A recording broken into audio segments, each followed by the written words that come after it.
इसके पहले हम इसमें समझें कि परमेश्वर क्या सिखाना चाहता है। ये कहानी को थोड़ा सा मैं दोहरा देता हूं।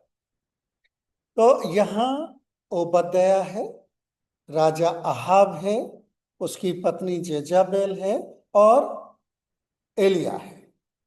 इनका क्या है, इसमें जो रोल है, जो यहाँ करेक्टर है, क्या कर रहे हैं। अहाब राजा है, जेजाबेल उसकी पत्नी है, ओबद्याह उनका दीवान है, इंचार्ज है राज्य का, और जो एलिया है वो परमेश्वर का भविष्य वक्ता है। ये कहानी कई चैप्टरों में फैली हुई है और यहाँ जो इंसिडेंट है वो एक पर्टिकुलर बीच का इंसिडेंट है। तो आगे पीछे क्या हुआ है उसको हम समझेंगे, तब हमें ये जो संदर्भ है ये समझ आएगा कि इसका मतलब क्या है। तो अगर हम उसके पहले अध्याय में जाते हैं तो 15-16 अध्याय में हम लोग क्या देखते हैं कि जो आहाब राजा है वो सिंहासन पर बैठता है और वो एक बुरा राजा है, ये बताया गया। बुरा किस बात में, कि जिस परमेश्वर को उसे मानना चाहिए उसको मानने के बजाय वो अपनी पत्नी के साथ दूसरे देवी देवताओं को मानता है और उनको मानने के कारण से उसकी जो प्रजा है वो भी फिर उसी तरह मानती है, जिससे परमेश्वर नाराज हो। और तब हम 16 से 17वें अध्याय में आते हैं और तब प्रभु परमेश्वर अपने दास एलिया के द्वारा से, जो परमेश्वर का भविष्य वक्ता है, एक भविष्यवाणी करवाता है। और वो भविष्यवाणी ये है कि जब तक मैं नहीं कहूंगा तब तक ना बारिश होगी और ना ही ओस गिरेगी। बारिश तो होगी ही नहीं, ओस भी नहीं गिरेगी। और इस चीज को चलते चलते करीब 3 साल हो चुके। तो 3 साल में क्या स्थिति हो जाएगी अगर बारिश भी ना हो और ओस भी ना गिरे तो। एग्जैक्टली तो अभी स्थिति क्या है कि जो राजा अहाब है वो ओबद्याह के साथ कहता है तू एक तरफ को जा, मैं एक तरफ को जाता हूं, क्या ढूंढने के लिए, कि हमें कहीं थोड़ा बहुत पानी मिल जाए ताकि हम किसको बचा लें, घोड़ों और गधों को बचा लें। इज़राइल में गधे काफी होते हैं, घोड़े कम होते हैं, लेकिन सबसे ज्यादा भेड़ें होते हैं, क्योंकि उनका जो एग्रीकल्चर है और उनकी जो इकोनॉमी है वो भेड़ों से उन दिनों में चलती थी। इतनी खराब स्थिति है कि भेड़ों को बचाने की बात भी नहीं कर रहा है वो खाली घोड़े और गधे, यानी बेयर मिनिमम एक राजा के लिए, क्योंकि अगर घोड़े और गधे नहीं रहे तो उसका राजपाट खत्म हो जाएगा। वो सिर्फ उतना बचाने के लिए उम्मीद कर रहा है। अब ओबद्याह की स्थिति क्या है। ओबद्याह, जैसे हम यहाँ पढ़ते हैं, दीवान है और वो इतना वफादार है कि राजा उसको इतना भरोसा करता है कि दो आदमी, दो टीमें जो जाती हैं पानी ढूंढने के लिए, उनमें एक राजा खुद है और एक ओबद्याह है। कितना भरोसेमंद आदमी रहा होगा कि उस पर इतना भरोसा है कि वो जाके आके बताएगा। ओबद्याह जब ढूंढने के लिए जाता है पानी तो रास्ते में उसको एलिय्याह मिलता है और एलिय्याह से तो राजा की दुश्मनी है, क्योंकि ये सारी जो मुसीबतें किसकी वजह से आ रखी है, एलिय्याह की वजह से आ रखी है। हालांकि राजा ने पाप करा है, राजा के पाप का दंड परमेश्वर दे रहा है, लेकिन ये तो एलिय्याह ने कहा ना कि बारिश नहीं होगी, ओस नहीं पड़ेगी, तो दोष तो एलिय्याह का हो गया। तो एलिय्याह से इतना गुस्सा है राजा कि उसने आसपास के सारे राज्यों में खबर भिजवाई है, ढूंढवाया है, सबसे कस्में खिलवाई है, लेकिन एलिय्याह अभी तक उसको मिला नहीं। अब एलिय्याह ओबद्याह को मिलता है और ओबद्याह से कहता है जा अपने मालिक को बोल मैं उससे मिलूंगा। ओबद्याह कहता भाई तेरा कोई भरोसा नहीं है, मेरे राजा ने, मेरे मालिक ने चारों तरफ तुझे ढूंढवाया और खबरें मिली, और जब वो वहां पहुंचे तो परमेश्वर ने तुझे वहां से उठा लिया, और जब परमेश्वर तुझे उठा के ले गया तो फिर लड़ाई होगी हमारी उन लोगों से जिन्होंने कहा था। तो अभी कह रहा है, अभी यहाँ बैठा है, मैं जाऊंगा बताऊंगा, परमेश्वर तुझे उठा ले जाएगा, मेरा गला गया। तो मैंने ऐसा क्या अपराध करा है कि तू मेरे लिए मृत्यु बुलवाना चाहता है। तो परमेश्वर का दास कहता है तू चिंता मत, तू जा और जाके कहे, और परमेश्वर की शपथ में यहां से कहीं नहीं जाऊंगा। और ओबद्या बीच में एक और खास बात बताता है, 2 बार ये बात बताई गई है इस चैप्टर में। क्या बताई गई है कि क्या परमेश्वर के दास को ये पता नहीं है कि मैंने 100 परमेश्वर के लोगों को बचा रखा। बहुत इंपॉर्टेंट है, क्योंकि ये उस राजा का दीवान है जो सबको मारने पे है, और उस राजा का इतना भरोसेमंद आदमी होने के बावजूद ये उस राजा के फेवर में नहीं है, उसका वफादार है, उसे कोई बेईमानी नहीं करता, कोई वो नहीं है, लेकिन परमेश्वर के लोगों पे दया करके इसने 100 लोगों को बचा रखा।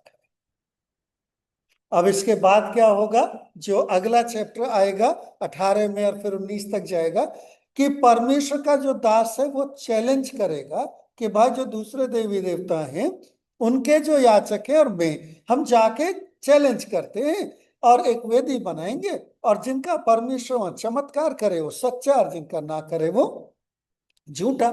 और वहां जाकर वो वेदी बनाते हैं, और तब वह सिद्ध हो जाता है कि जो यहोवा परमेश्वर वो सच्चा है, और बाकी बाल और अस्तोरा जो देवियां हैं और देवता हैं वहां, वो उस बलि को ग्रहण नहीं कर पाते, और फाइनली परमेश्वर के पीछे प्रजा चलने लगती है। ये कहानी है, ये कहानी को हमने अब समझ लिया है। आज हम क्या सीखने वाले हैं इससे? ऐसे समय हम में से हर एक की जिंदगी में होते हैं, जिन समयों में हम दुख से गुजरते हैं, परेशानी से गुजरते हैं। वो परेशानी समाज से हो सकती है, वो परेशानी हमारी अपने अंदर से हो सकती है, वो परेशानी हमारे परिवार की हो सकती है, वो परेशानी हमारे काम की हो सकती है, कहीं से भी हो सकती है। उस परेशानी का कारण भी कुछ भी हो सकता है। उस परेशानी का कारण हमारी अपनी गलती हो सकती है। आहाब और जेजेबेल क्यों थे उनकी परेशानी, और जो राज्य क्यों सफर कर रहा था, क्योंकि उनकी गलती थी।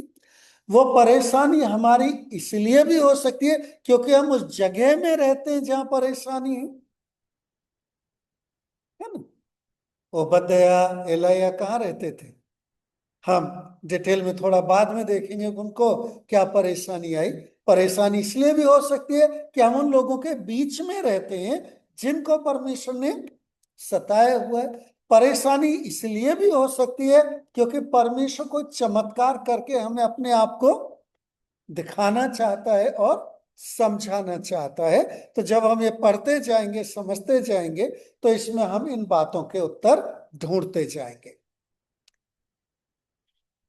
दूसरी बात जो हम यह सीखने वाले वो ये है कि परमेश्वर अपने लोगों को उन जगहों में बिठा के रखता है जहां परेशानी के वक्त वो मदद कर सके। या तो वो प्रोटेक्ट करेगा, बचा के रखेगा, और या फिर आपके लिए किसी को ऐसी जगह रखेगा जहां से वो आपकी मदद कर सके। तो हमें क्या करना चाहिए? चाहे हमें समझ आए परेशानी या परेशानी समझ ना आए, हमें परमेश्वर पर भरोसा करना चाहिए। ठीक है जी, अब हम इन बातों को थोड़ा डिटेल में देखें। जेजाबेल और आहाब के समय इज़राइल पर परेशानी क्यों आ रखी है? क्योंकि उन्होंने सच्चे परमेश्वर को छोड़ के और बाकी जो देवी देवता हैं उनके पीछे, जिनमें बाल और अस्तोरत का नाम दिया गया है, उनके पीछे चलने लगे। क्यों चलने लगे? क्योंकि उनके आसपास के लोगों के इन्फ्लुएंस में, दबाव में वो ऐसा कर रहे हैं, जो हमें 16वें अध्याय में पढ़ने को मिलता है। तो अगर हम 16वें अध्याय में पढ़ेंगे और उसकी 29 यानी 29वीं आयत से पढ़ेंगे, तो यहाँ इस तरह लिखा हुआ है, यहूदा के राजा आसा के 38वें वर्ष में ओमरी का पुत्र आहाब इसराइल पर राज्य करने लगा, और इसराइल पर सोमरोन में 22 वर्ष तक राज्य करता रहा। और ओमरी के पुत्र आहाब ने उन सबसे अधिक जो उससे पहले थे वह कर्म किए जो यहोवा की दृष्टि में बुरे थे। उसने तो नबात के पुत्र यारोबाम के पापों में भी चलना हल्की सी बात जानकर सिदोनियों के राजा एतबाल की बेटी ईजबेल से विवाह करके बाल देवता की उपासना की और उसको दंडवत किया। उसने बाल का एक भवन शोमरोन में बनाकर उसने बाल की एक वेदी बनाई और आहाब ने एक असेरा भी बनाया। वरन उसने उन सब इजरायली राजाओं से बढ़कर जो उससे पहले थे इजराइल के परमेश्वर यहोवा को क्रोध दिलाने के काम किए। उसके दिनों में बेतेलवासी हियेल ने यरीहो को फिर बसाया। तब उसने उसकी नींव डाली। तब उसका जेठा पुत्र अबीराम मर गया और जब उसने उसके फाटक खड़े किए तब उसका छोटा पुत्र सकूब मर गया। यह यहोवा के उस वचन के अनुसार हुआ जो उसने नून के पुत्र यहोशू के द्वारा कहलवाया था। इंटरेस्टिंग कहानी है इनके पीछे। क्या हो रहा है जी? आहाब राजा बन गया, उसने इजबेल से शादी कर ली, उसने वो सारे कर्म करे जो परमेश्वर के वचन के खिलाफ थे। उनमें से दो खास रीते से कर्म बताए गए। उसने बाल और असेरा की मंदिर बनवाए, मूर्तियां बनवाई, जो कि परमेश्वर के वचन के खिलाफ था। और क्या करा उसने? यरीहो शहर को बसाया। यरीहो की कहानी संडे स्कूल में हम सुनते आ रहे। यरीहो की दीवार गिर गई थी यरीहो की, और परमेश्वर के वचन में कहा गया था कि इस शहर को कभी ना बसाया जाए, क्योंकि अगर कोई इस शहर को बसाएगा तो जब उसकी नींव रखेगा तो उसका बड़ा बेटा मर जाएगा, और जब उसके फाटक लगाएगा तो उसका छोटा बेटा मर जाएगा। श्राप था। और आहाब ने उस शहर को बनवाया, और जैसा परमेश्वर का वचन कहता है उसका बड़ा बेटा और छोटा बेटा मर गया, तो भी वो सुधरा नहीं।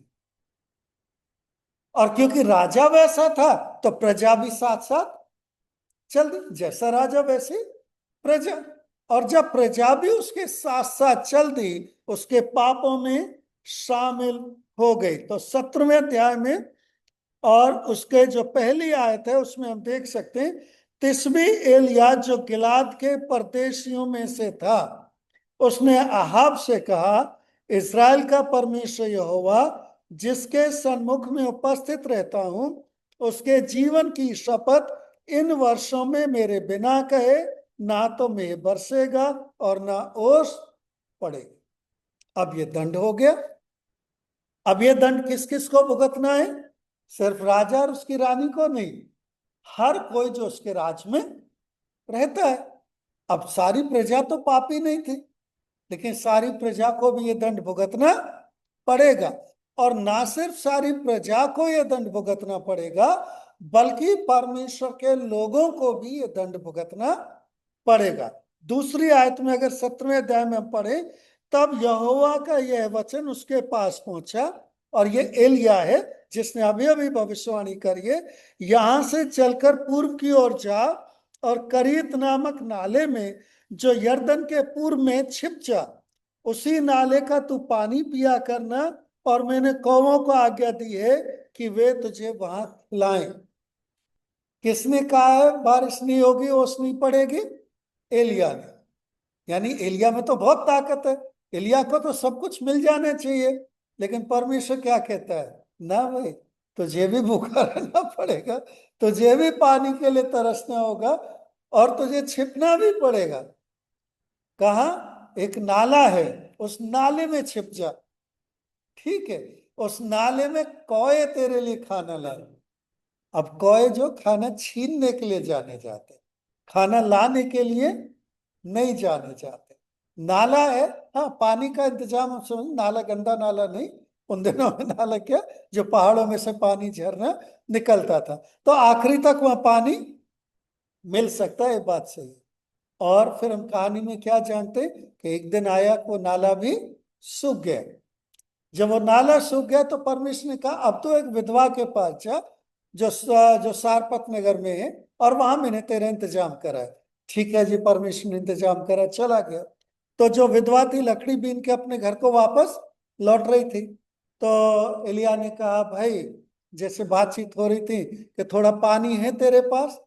देखिए, हम बात कर रहे हैं 3 साल के सूखे की। सबसे कम कौन सी चीज थी? पानी। और फिर खाना। तो विधवा ने कहा चलो थोड़ा बहुत ले आती हूँ। तो पीछे से बुला के कहा एक रोटी भी लेती आना साथ में। तो विधवा ने कहा देखो भैया बहुत ज्यादा हो गया। मेरे पास एक मुट्ठी भर आटा है, थोड़ा सा तेल है, मैं हूं और मेरा बेटा है, और हम ऐसा सोच रहे हैं कि उसको बनाए खाएं और हम मर जाएं। ऐसा नहीं कि उतना ही उस समय रहा होगा, या उसी दिन वो मरने वाले थे, लेकिन एक कहावत है कि भाई हमारे पास ज्यादा नहीं है उस हिसाब से। तो एलिया क्या कहता है? सोच रहा होगा परमेश्वर तूने क्या कहा मुझसे, जा विधवा के पास में नहीं, बड़ा तगड़ा इंतजाम है, एक मुट्ठी आटा है, थोड़ा सा तेल है, और ये खुद भी मरने वाली है, ऐसा इंतजाम तुम नहीं करे तो अच्छा है। लेकिन उसको भरोसा था परमेश्वर। कहा पहले तू रोटी बना उसकी, मेरे लिए ला के दे, और परमेश्वर में वो ना आटा कभी खत्म होगा ना तेल कभी खत्म होगा, क्योंकि परमेश्वर ने क्या कहा, मैंने इंतजाम करा है विधवा के पास। विधवा ने कहा चलो मरना तो है ही, इसी की बात मान लेते हैं। और फिर वो आटा कभी खत्म नहीं हुआ, ना ही वो तेल। ऐसे भी परमेश्वर इंतजाम करता है। कौ के द्वारा खिलाया और उस विधवा के द्वारा। तो कौन किसको मदद कर रहा था? एलिया विधवा को या विधवा एलिया को? दोनों में से किसको भी हम कह सकते हैं। तब उसके बाद ये कहानी आती है जहां हम हैं। तो पहले जो सेक्शन है वो हमने देख लिया।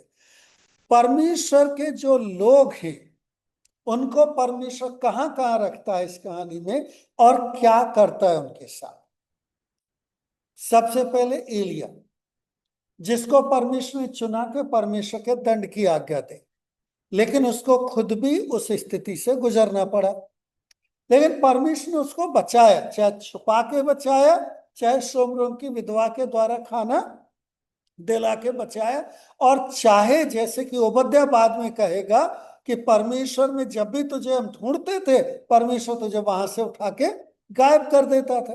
तो चमत्कार के बाद चमत्कार होते रहे, लेकिन वो सिर्फ ओबद्या के साथ हो रहे थे। सॉरी, एलिया के साथ हो रहे थे, ओबद्या के साथ नहीं हो रहे थे, और दूसरे किसी के साथ नहीं हो रहे थे। ओबद्या के साथ क्या हो रहा था? ओबद्या को परमेश्वर ने हाईएस्ट पोजीशन पर रखा था। राजा रानी जो सारी दुनिया के खिलाफ जा रहे थे, जो परमेश्वर के लोगों को सता रहे थे, उनका सेकंड मोस्ट ट्रस्टेड, उनका सबसे इंपॉर्टेंट बंदा, जो उसके घर का खाने का इंतजाम करता था, जो उसके घर के पानी का इंतजाम करता था, वो परमेश्वर का अपना जन था। कहां छुपा के रखा परमेश्वर ने अपने जन को? नाक के नीचे, कहते हैं ना, राजा रानी की नाक के नीचे। क्यों छुपा के रखा? क्योंकि हर जगह जब खाना पानी खत्म हो जाएगा, कहां बचेगा? राजा के महल में बचेगा। तो अगर परमेश्वर के लोगों को खाना पानी पहुंचाना है, तो कौन सी सेफ जगह जहां से पहुंचेगा? राजा के महल से पहुंचेगा। कई बार हम मसीह लोग भूल जाते हैं कि जब परमेश्वर दुख लेके आता है दुनिया के ऊपर, और दुनिया के ऊपर जब दुख आते हैं, तो उन दुखों में हमें भी तो सफर करना पड़ेगा, हमें भी गुजरना होगा, लेकिन हमारे लिए परमेश्वर इंतजाम करके रखता है, और ऐसी ऐसी जगह इंतजाम करके रखता है जहां हम सोच भी नहीं सकते। दो तरह के लोग हो गए। एक तो जिनके साथ परमेश्वर चमत्कार कर रहा है, जिनको हर जगह बचाए घूम रहा है, जिनको ऐसी सामर्थ दे रखी है कि उन पे हाथ ही नहीं डाल सकते। दूसरे ओबद्या जैसे लोग जो वफादार हैं, फेथफुल हैं, लेकिन परमेश्वर को प्रेम करते हैं, और ऐसी जगह पर उनका अपॉइंटमेंट हो रखा है जहां से वो दूसरों को हेल्प कर सकते हैं। और तीसरे ऐसे लोग हैं जिनको छुपना पड़ता है। 100 लोगों की तो गिनती हमें यही पता है।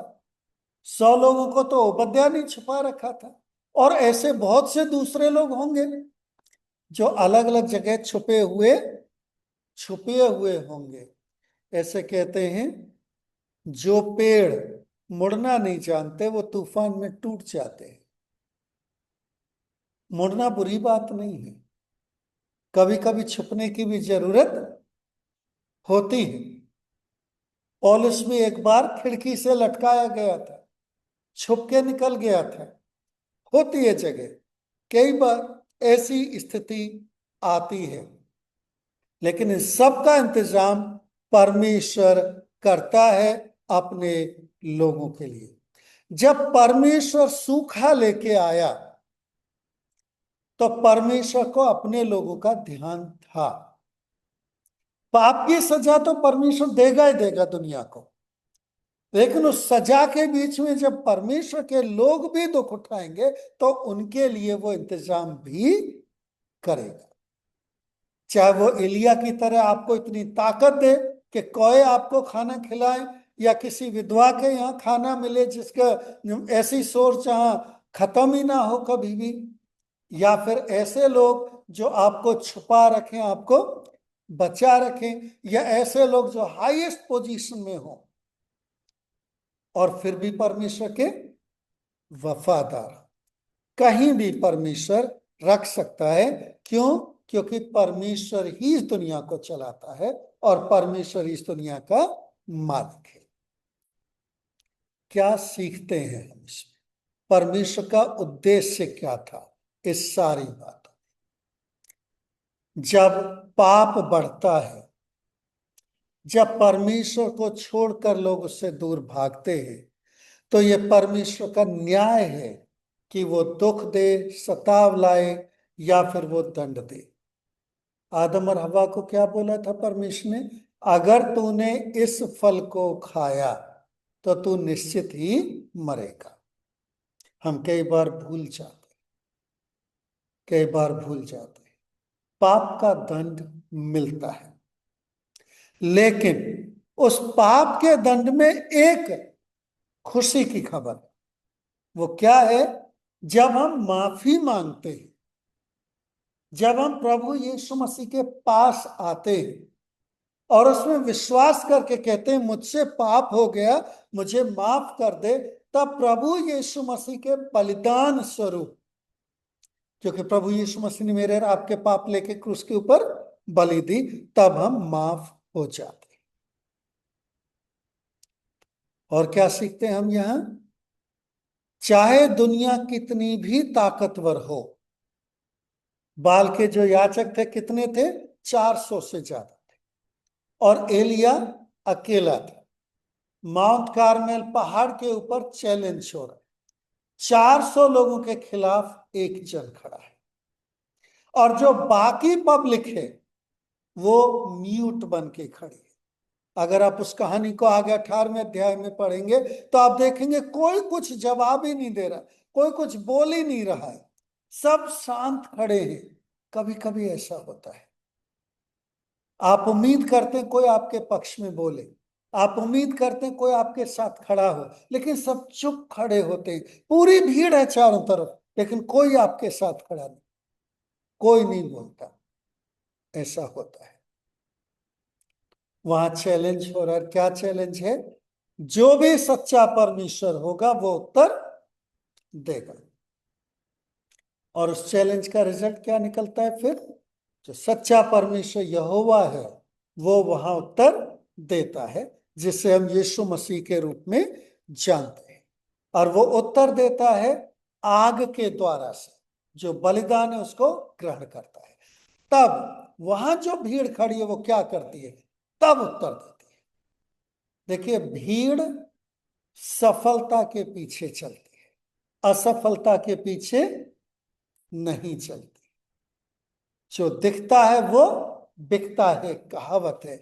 जब मैं और आप सच्चे परमेश्वर को मानते हैं तो वो मुझे और आपको देखना चाहते हैं कि वो सच्चाई है कहां।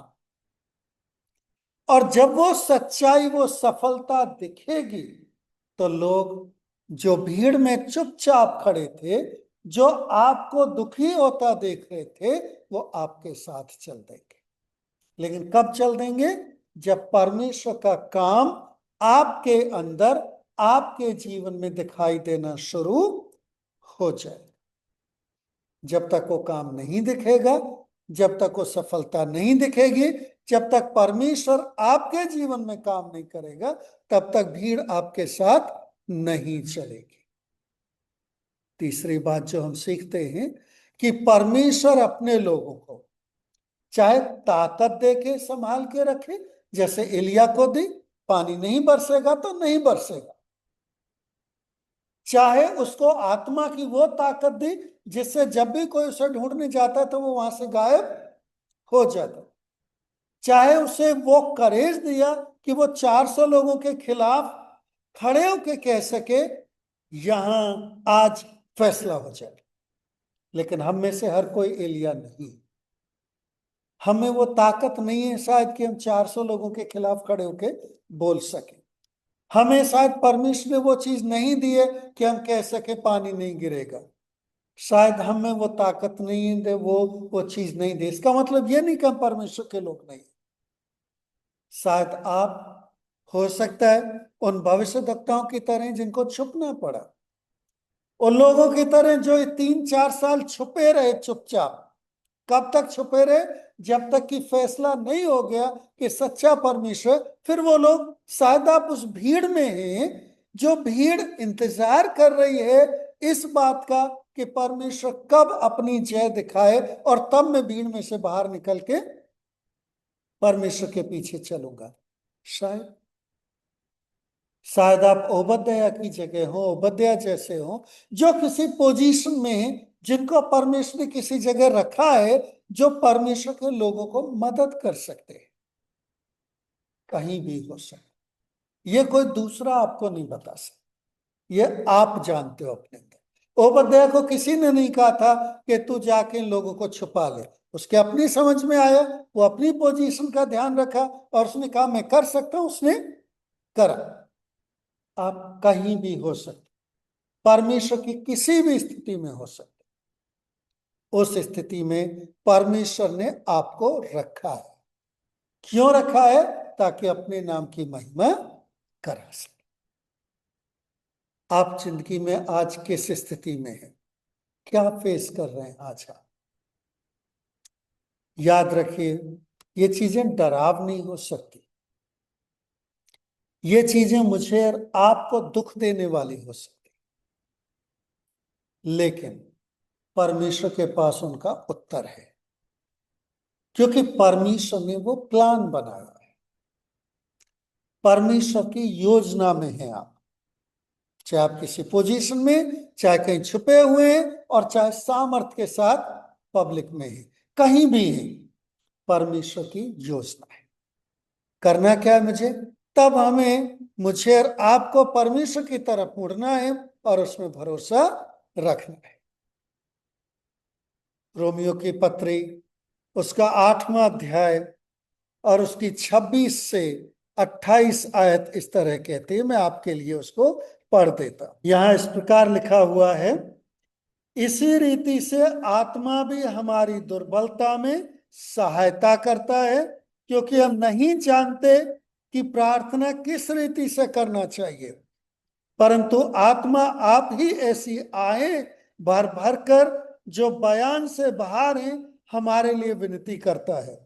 और मनों को जांचने वाला जानता है कि आत्मा की मनसा क्या है, क्योंकि वह पवित्र लोगों के लिए परमेश्वर की इच्छा के अनुसार विनती करता है। हम जानते हैं कि जो लोग परमेश्वर से प्रेम रखते हैं उनके लिए सब बातें मिलकर भलाई ही को उत्पन्न करती हैं, अर्थात उन्हीं के लिए जो उसकी इच्छा के अनुसार बुलाए हुए हैं। और इस सब में मदद कौन करता है? परमेश्वर की आत्मा।